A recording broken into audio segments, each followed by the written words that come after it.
جادو کرنے والے جادو کریں گے، انسان پریشان ہوتا ہے جیسا کہ معلوم ہوگا اس وقت یہاں کشمیر میں جو بے شمار پریشانیاں، ان پریشانیوں میں جادو کرنا بھی ہے۔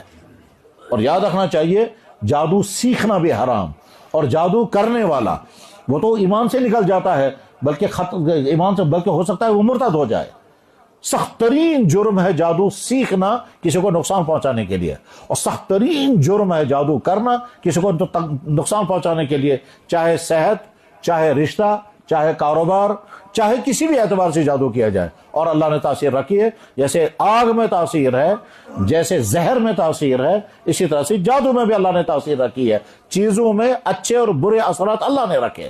اللہ نے پھول بنایا، اللہ نے کانٹا بنایا، اللہ نے شفا بنائی، اللہ نے زہر بنایا، اللہ نے یہ دودھ پیدا کیا، اللہ نے اس کے جانور کے جسم میں پیشاب بھی پیدا کیا۔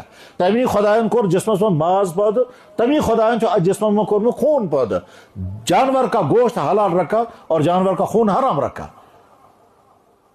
اللہ نے ساری چیزیں پیدا کی ہیں۔ زہر بھی اللہ نے بنایا، اور زہر کو ختم کرنے کے لیے شفا بھی اللہ نے بنائی۔ ساتھ میں یہ زہر ہے، یہ شفا ہے، یہ زہر سے بچنا۔ اسی طرح سے جادو، یہ جادو کلام ہے، یہ اور یہ کلام ہے، یا کیا کیا طریقے ہوں گے جادوگروں کے؟ پھر جادو کے ہزاروں قسمیں ہیں، ہزاروں قسمیں، جس کا تذکرہ قرآن کریم میں بھی ہے۔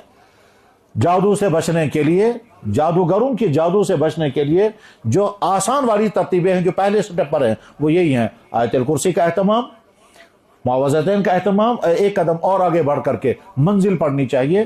اور وہ ہمارے بزرگ حضرت شاہ ولی اللہ محدث دہلوی، پھر حضرت گنگوہی، حضرت شیخ مولانا زکریا صاحب، اور آج کے تمام ہمارے بزرگ کہا کرتے ہیں کہ منزل کی تلاوت کرو صبح اور شام۔ منزل میں وہ تمام آیتیں جمع کی گئی ہیں جن آیتوں میں انسان کے جسم کی حفاظت ہوتی، جنات سے حفاظت ہوتی ہے، جادو سے حفاظت ہوتی ہے۔ حفاظت کی تمام آیتوں میں جمع کی گئی تچونا منزل، اور وہ چھپی ہوئی بھی الگ ہوتی ہے۔ اس کو تلاوت کا فائدہ الگ ہوگا اور منزل پڑھنے کا فائدہ الگ ہوگا، یہ حفاظت الگ ہوگی۔